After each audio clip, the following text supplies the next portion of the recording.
This is Austin, and I was just gonna update y'all on my new, let's just say new-ish 125-gallon turtle tank. I received this tank about 3 weeks ago from my uncle. He was just gonna throw it away, and I figured, hey, why not? I'll put a little effort into re-siliconing all of it. And let me tell you, it's a pain to do it, but if you have two people to do it, it's a good tag team. But before I show you anything, I just want to let y'all know that this has been kind of a big project for me. I mean, I'm in college and just trying to get everything done at the same time it's time consuming. But I figured about a year ago I'd do this, so I went ahead and I bought a sump. A sump with an overflow.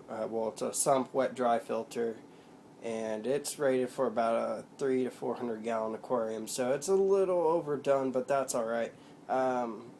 More filtration, the better. Uh, so there was a lot of modifications I had to do just in order to fit my room. So I'm gonna go ahead and show you what I've got. This is the 125, and there's the sump down there. We'll go ahead and start with this. This is just a regular PVC plexiglass with whatever, the plastic cardboard. I don't know what it's called. Maybe someone else could send a message and tell me what it is. Corrugated plastic. There we go. Then what I did is I saw these two little plastic tubs. I don't know if y'all can get a good view of them, but they're probably about 8 inches deep. But what I did is I went ahead and made a corrugated box, and then I siliconed the outside, and then I did an insulation foam spray in and put these boxes in, and then I put this little centerpiece right here to, that way the foam didn't come out everywhere. But I siliconed everything to where no water's gonna leak out. Kind of a crappy job on the plexiglass, but you know what? Turtles are gonna get it dirty anyways, but who cares? So, yeah, this is really one of my pride and joys. Um, this was kind of a ghetto thing that I did, but it beats having to go out to Hobby Lobby and paying, I mean, not Hobby Lobby, Lowe's.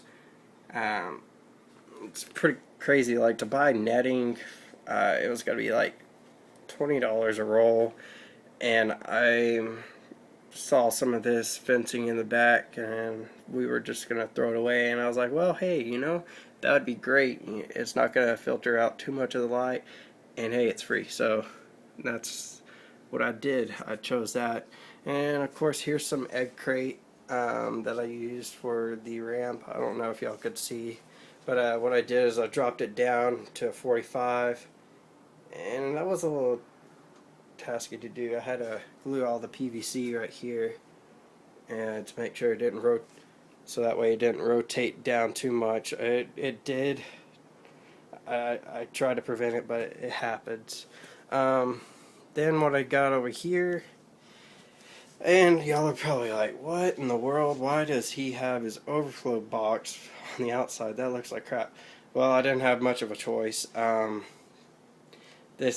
My room's pretty small, and the only option was to put this in front. But you know what? It actually makes it 10 times better to access. I don't really care. It looked like an eyesore before. Came with this, I don't know, this crappy hosing, and I just went ahead and did 1 inch PVC piping all the way down. Just put 4 couplings on it. But what I did too is, I don't know if y'all can see, is there's the overflow box right here, and right here I put an egg crate layer on top, and then I glued it so that way the turtles wouldn't commit suicide, so to say, and get stuck in there. And then I put an egg crate top on very top so they can't try to get out, and it's snug tight. I mean, you can't really get this off unless you're really trying. And then I put a glass piece on top. This is just a LED light that I had from an old aquarium. Just so y'all know, I'm going to be using Exoterra 160 watt mercury vapor UVB bulb. So I've been using those for ever. If y'all want to know where I get them, I just go to Amazon.com and order them there. They're only 29 bucks. Beats having to go to PetSmart, PetSmart or Petco and spend 50 bucks. It's stupid. But anyways, yeah. So here comes the drainage from the overflow, and then down here we have the wet dry filter system. I don't know if y'all can see. I got some crappy lighting in this room. There's the media balls. That's where the beneficial bacteria will build up. My filter pad is where all the poop and all that is going to go. If I had built this, I would have done it a little bit different. I would have built I'd added a little more height to this and added a probably 100 micron what is it, stainless steel filter, and that would screen out all the poop and then flush it over into a side dish. But if y'all don't know what I'm talking about, look up some screen filtering or sieving for koi tanks, and you'll understand what I'm talking about. Then I'm pretty sure, I don't know if I want to put my media there. I'm pretty sure I don't want to, because I got this filter pad. I'm thinking I'm going to put my media somewhere in between here and here. I went ahead and put my heater in here. I'll be getting another one soon. You can't go wrong without, getting two heaters.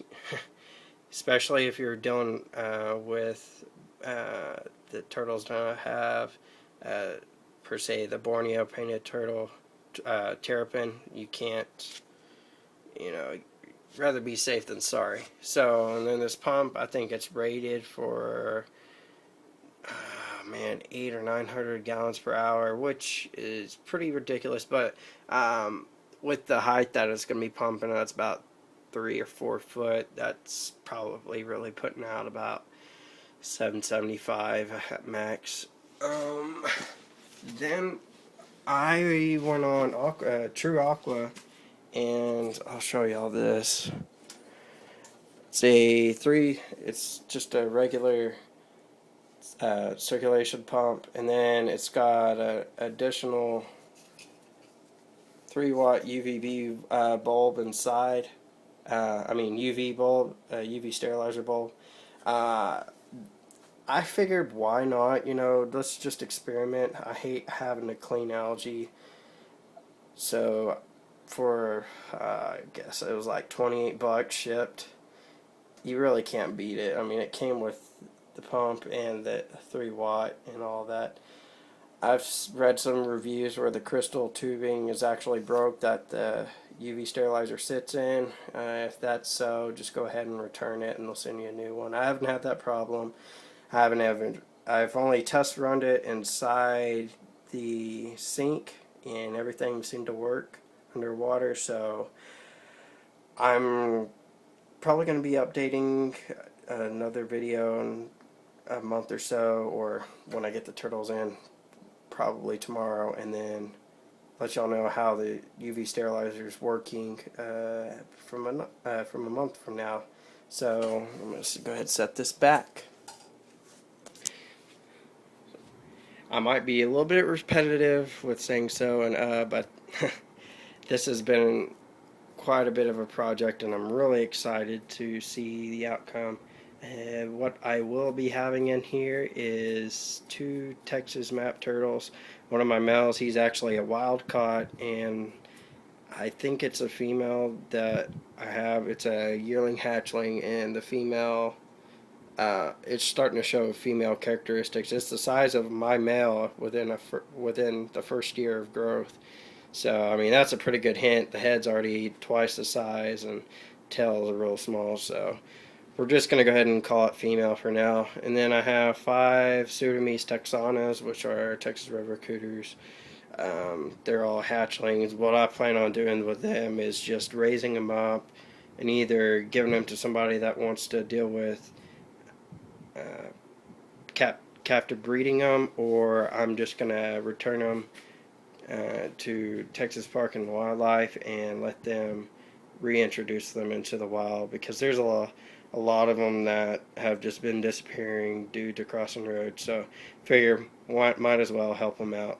So yeah, I will keep y'all updated. And oh, if y'all were wondering, I'm gonna be putting some type of sand in here. Um, this is gonna be the lay box or basking box. I'm gonna put a little plant in the back corner.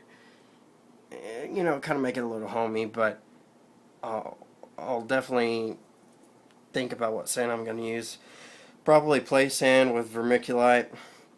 As far as substrate, I'm really confused on if I should or shouldn't get anything for the bottom. Uh, I'm kind of iffy. I've been doing aquaponics and all sorts of fish aquaculture stuff, and I've had fish tanks with and with not without, and I just think it would. I think sometimes it helps break down everything, but then again, it helps from you having to clean it out all the time.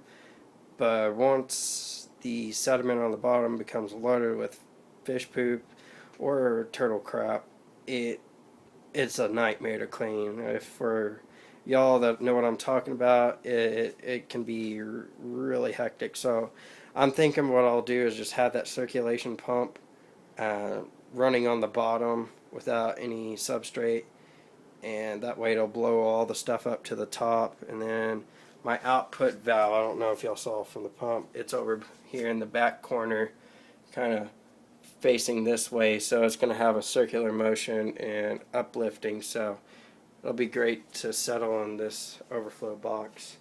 But if y'all have any comments or any questions, I would more than gladly like to answer them.